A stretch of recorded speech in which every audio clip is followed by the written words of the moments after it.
Whether he was himself a simple man of the people or someone far more sophisticated, Jesus does seem to have pitched his message at ordinary people and to have impressed them with his healing powers.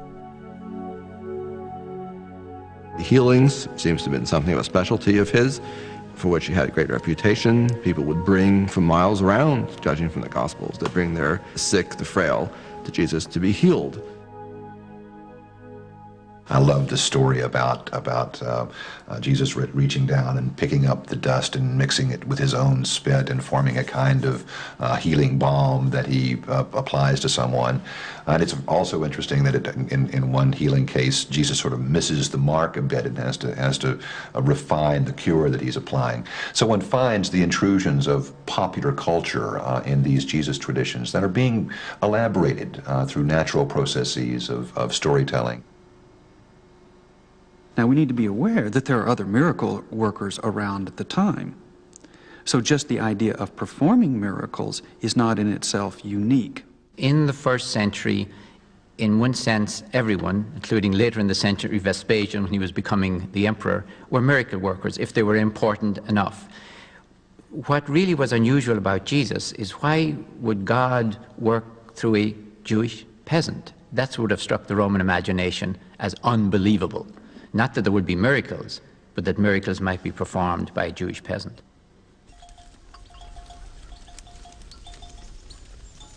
Jesus limited his circulation to the agrarian populace, and his teaching was characterized by metaphors that would be readily understood by agrarian populations.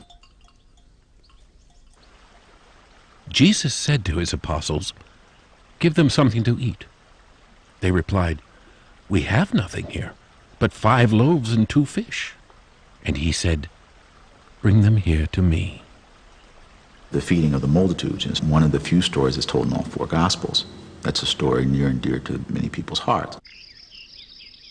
Jesus goes into the Galilean hillside. He takes about 5,000 people with him.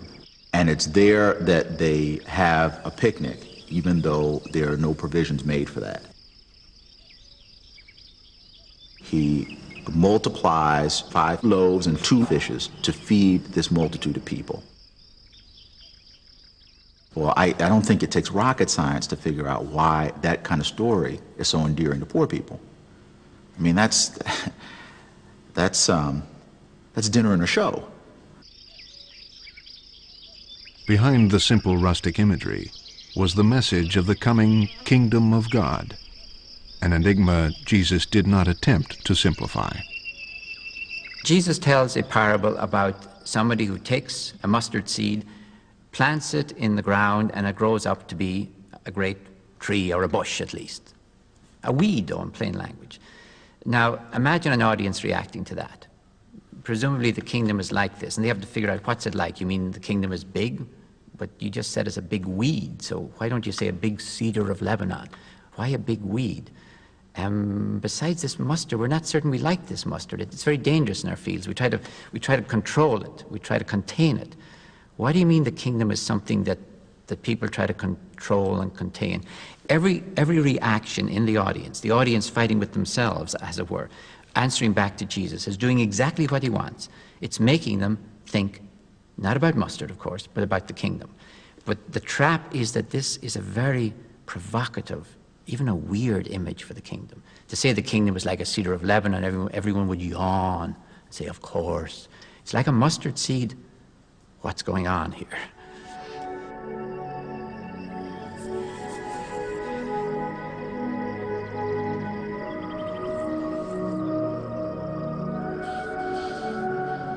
Either people will tend to focus on Jesus as some sort of social reformer, or as an apocalyptic firebrand preaching a coming kingdom of God on earth.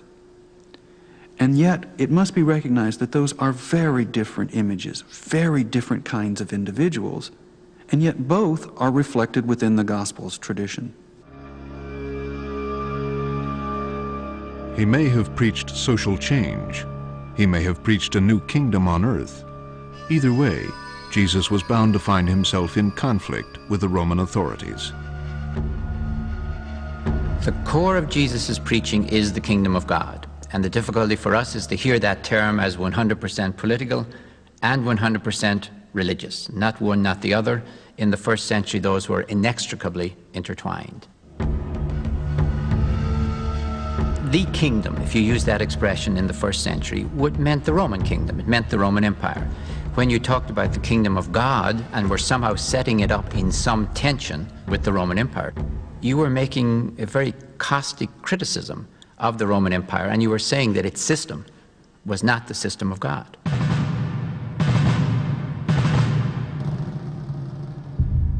The Jewish historian Josephus tells us a number of stories about characters whose career could be crudely summarized as following.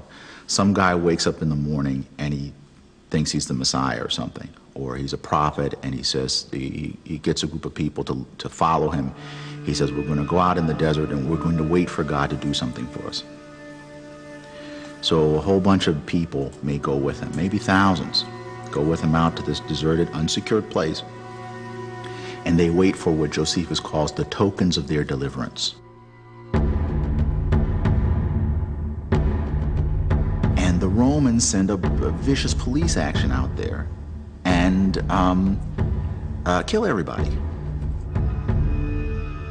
When that kind of police action is perpetrated against what we might consider harmless fanatics, the Romans are really giving us a very good historical lesson in how domination works.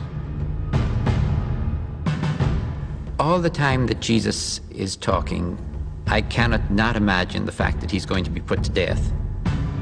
Everything that he is doing is politically dangerous. If you are following Jesus' life from day to day, you should be saying to yourself, somebody is going to kill this man.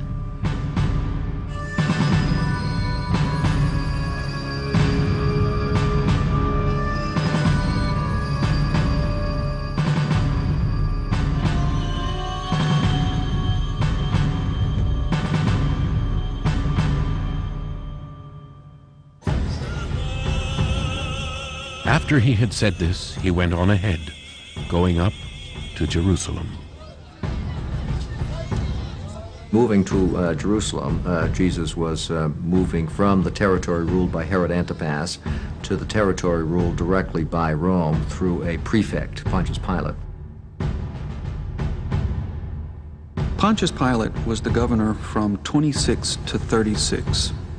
And so that places us very clearly within the early period of Roman rule. These are some of our most important and clearest dates for the activities of Jesus' life. When Jesus actually died, we're not absolutely sure.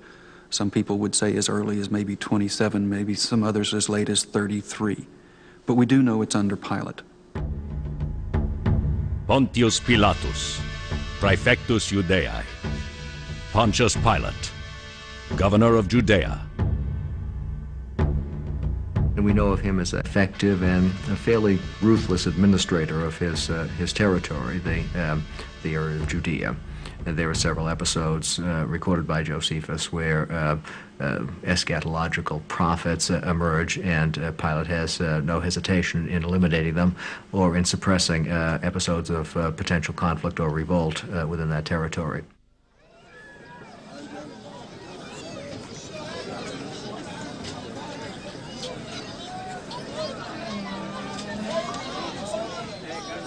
People from all over the empire went to Jerusalem on Passover. It's one of the most populated times in the whole city.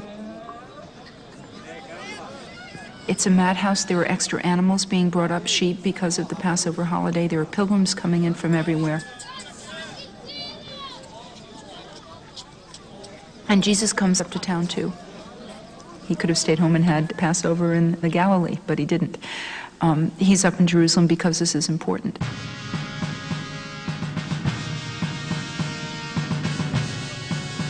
Pilate would get nervous when there were crowds of Jews, and of course he was legally responsible to be up in Jerusalem when it was the most crowded of all. He would leave this very nice, plush seaside town in Caesarea, which was, a nice pagan city, plenty of pagan altars, all the stuff he wanted, and have to go up to Jerusalem, where all these Jews were congregating, and stay there for crowd control until the holiday was over. He was in a bad mood already by the time he got to town, and Passover would fray anybody's nerves. If you were a pilgrim coming to Jerusalem in these days, you would walk through the streets of this magnificent city.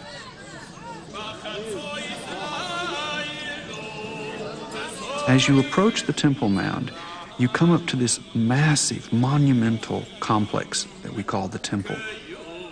And there are grand staircases up which one can go and get up to the top. And you come out up on top of the platform in the outer precincts of the temple complex.